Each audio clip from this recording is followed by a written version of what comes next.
Good happy Friday morning, October 26th, 2018. I'm Riley King, and welcome to the Riley King Newscast right here on the Riley King Network. Let's begin. First up, judge refuses to say order blocking new voter registration law offers compromise. Let's take a listen to the video from WMUR News 9, Adam Sexton.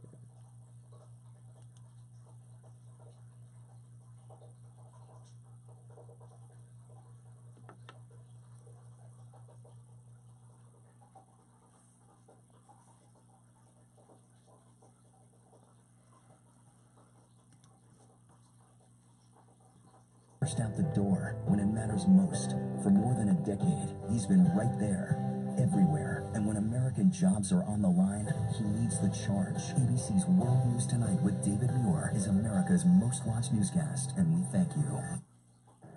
At Hillsborough Superior Court North in Manchester, attorneys worked to resolve issues following a judge's order earlier this week blocking the implementation of the new voting law known as Senate Bill 3. Democrats contend the law, which requires voters to show proof of domicile in New Hampshire, is a form of voter suppression. In his order, Judge Kenneth Brown agreed that SB 3 imposed unreasonable and discriminatory burdens and told election officials to use voter registration forms from 2016. Today, the state argued the change will cause confusion and asked for a stay of the order. Judge Brown denied the motion. The only people saying they're confused are the people that lost the case. The hearing yielded a new hybrid voter registration form for Election Day. Republican lawmakers are crying foul. What I just saw was legislation from the bench. The Secretary of State's office says it will begin contacting town and ward moderators. We will make every attempt to make sure that we get the message out on the proper way to comply with the court's order. Can that work be done in 12 days? We are going to do everything we can to make sure that the election officials are informed. But this process is far from over.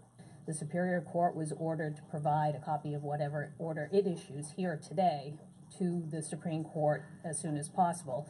So this whole matter will be in front of the Supreme Court tomorrow morning. Also a notable takeaway from today, Judge Brown said if there is confusion, quote, good faith actions by local officials will not result in a finding of contempt if there is noncompliance with his court order. Reporting live in Manchester, Adam Sexton, WMUR News 9. Okay, and there you go on that video and that report.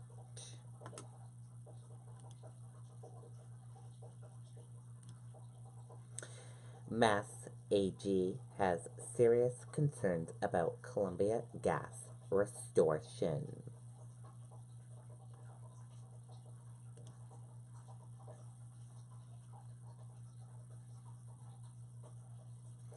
Let's take a listen to the video from WCVB Boston.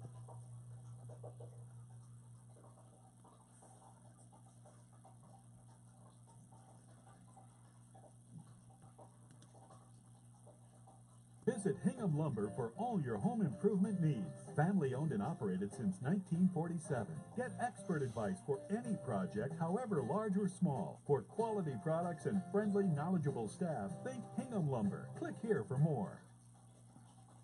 We're feeling like one of the lucky ones. Richard Palermo still has to dry his family's clothes at the laundromat, but he does now have heat and hot water. Shirley Lynch just got heat yesterday, but she isn't surprised to hear growing doubts that Columbia can meet its November 19th deadline to get all gas customers back online. It's such an undertaking. I think they wanted it done. They're not working, believe me. Just last week, Attorney General Maura Healey's office sent a highly critical letter to Columbia questioning the company's ability to restore service by November 19th and claiming Columbia's efforts to place residents in alternative housing have fallen woefully short. I think the date is absolutely in jeopardy. Last night, Lawrence Mayor Dan Rivera added his voice to the doubtful. Tonight, Andover Town Manager Andrew Flanagan tells News Center 5 he too wants answers as to why crews aren't hitting weekly targets to get thousands of homes ready with new appliances so gas service can be restored. I'm told in the past 24 hours, officials have been meeting behind the scenes to hash this out. And again, confirmation now that the governor will be here tomorrow morning at 10:30, heading up a news conference to tell residents what happens next.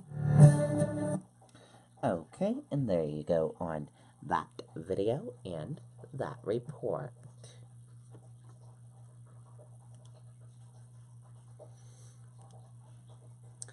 Candidates for governor face off in debate with less than 2 weeks until Election Day.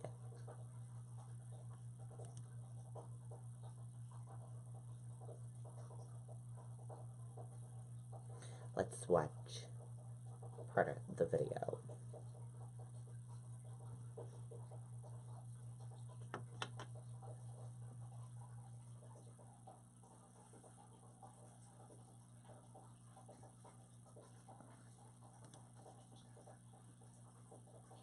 They're both in remission, have the same pre-existing condition. But if Sean Moody becomes governor, they might not get the... Good evening and welcome to tonight's gubernatorial debate. It is part of the WMTW News 8's Commitment 2018 coverage. I'm Megan Torgeson. We are coming to you tonight from the campus of University of Maine at Augusta.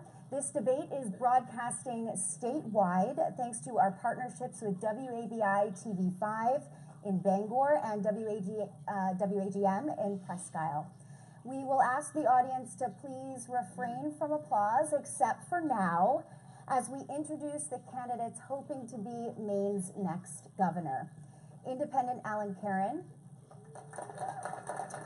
Independent Terry Hayes, Democratic nominee Janet Mills, and Republican nominee Sean Moody.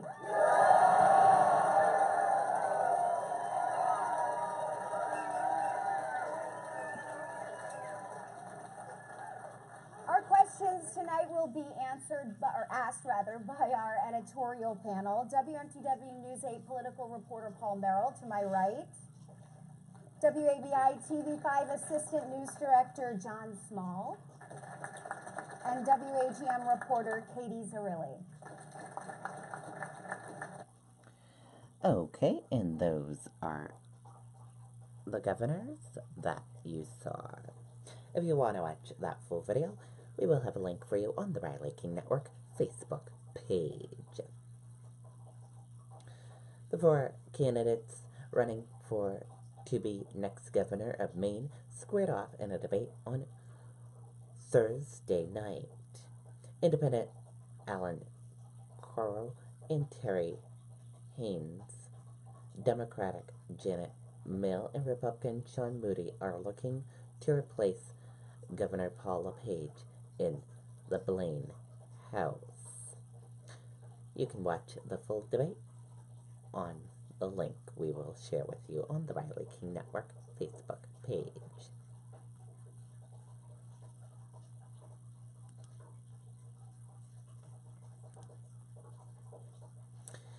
U.S. features indicate more than 150-point drop for Dow on Friday.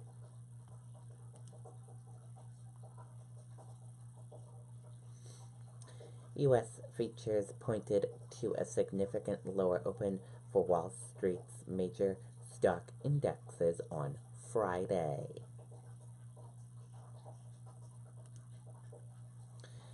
Fed's focus on Florida as origin of some of the mail bombs.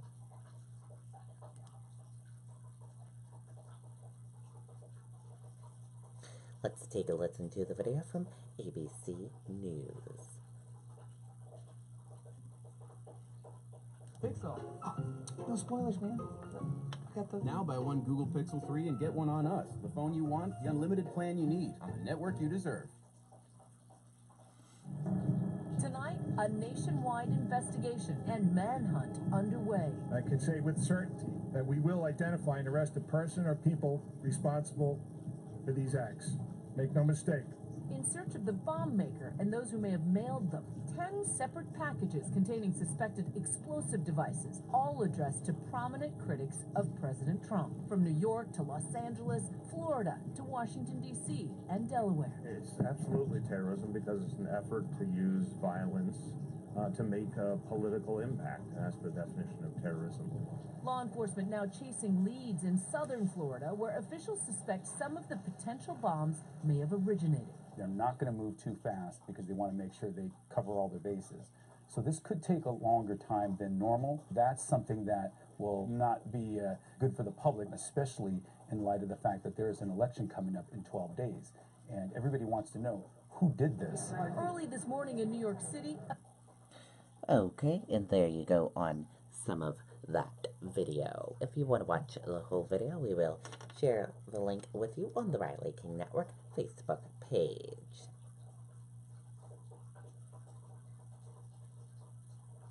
The shops and restaurant at the Time Warner Center in New York, the same complex that houses CNN, were briefly evacuated tonight after a false alarm over unattended packages inside the mall, police said.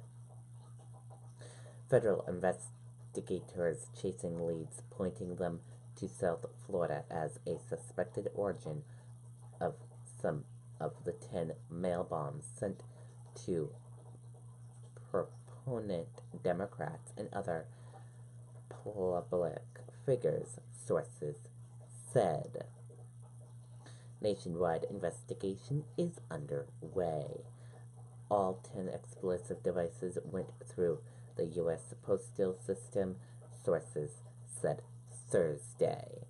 The mail bombs have been taken to the FBI lab in Quantico, Virginia to be analyzed. And that did it for the Riley King Newscast, right here on the Riley King Network. I hope you all have a great rest of your day, and I'll see you back here later on today for another newscast. Goodbye, everyone.